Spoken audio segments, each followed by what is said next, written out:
ಚಿನ್ನದ ಆಮದು ರಫ್ತು ಮೇಲೆ ಕೇಂದ್ರದ ಕಟ್ಟೆಚ್ಚರ.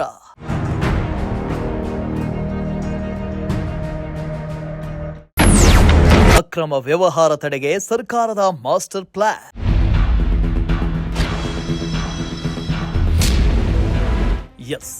ದೇಶದಲ್ಲಿ ಚಿನ್ನದ ಆಮದು ಪ್ರಕ್ರಿಯೆಯನ್ನ ಮತ್ತಷ್ಟು ಕಟ್ಟುನಿಟ್ಟುಗೊಳಿಸಲು ಕೇಂದ್ರ ಸರ್ಕಾರ ಹೊಸ ಮಾರ್ಗಸೂಚಿಯನ್ನ ಜಾರಿಗೆ ತಂದಿದೆ.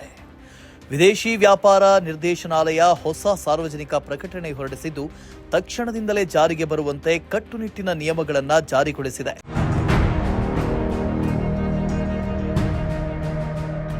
ಇನ್ನು ಹೊಸ ನಿಯಮಗಳ ಪ್ರಕಾರ ಅಡ್ವಾನ್ಸ್ ಆಥರೈಸೇಷನ್ ಮೂಲಕ ಗರಿಷ್ಠ 100 ಕೆಜಿ ಚಿನ್ನ ಮಾತ್ರ ಆಮದು ಮಾಡಿಕೊಳ್ಳಲು ಅವಕಾಶ ನೀಡಲಾಗಿದೆ.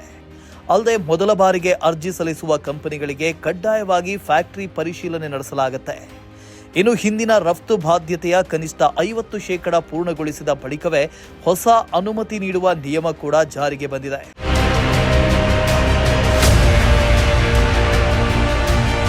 ಇನ್ನು ಪ್ರತಿ 15 ದಿನಕ್ಕೊಮ್ಮೆ ಚಿನ್ನದ ಆಮದು ಹಾಗೂ ರಫ್ತು ಕುರಿತ ವರದಿ ಸಲ್ಲಿಕೆ ಕಡ್ಡಾಯಗೊಳಿಸಲಾಗಿದ್ದು, ಚಿನ್ನದ ವ್ಯವಹಾರಗಳ ಮೇಲ್ವಿಚಾರಣೆಗೆ ಡಿಜಿಎಫ್ಟಿ ಕೇಂದ್ರೀಕೃತ ಮಾನಿಟರಿಂಗ್ ವ್ಯವಸ್ಥೆ ಜಾರಿಗೆ ತಂದಿದೆ.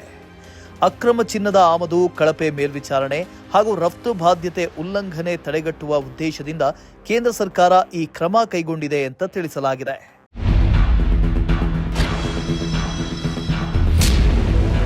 ಒಟ್ಟಾರೆ ಚಿನ್ನದ ವ್ಯವಹಾರದಲ್ಲಿ ಪಾರದರ್ಶಕತೆ ಹೆಚ್ಚಿಸುವತ್ತ ಕೇಂದ್ರ ಸರ್ಕಾರ ಮಹತ್ವದ ಹೆಜ್ಜೆ ಇಟ್ಟಿದ್ದು, ಈ ಹೊಸ ನಿಯಮಗಳು ಚಿನ್ನದ ವ್ಯಾಪಾರ ಕ್ಷೇತ್ರದ ಮೇಲೆ ಯಾವ ರೀತಿ ಪರಿಣಾಮ ಬೀರುತ್ತೆ ಅನ್ನೋದನ್ನ ಕಾದು ನೋಡಬೇಕು.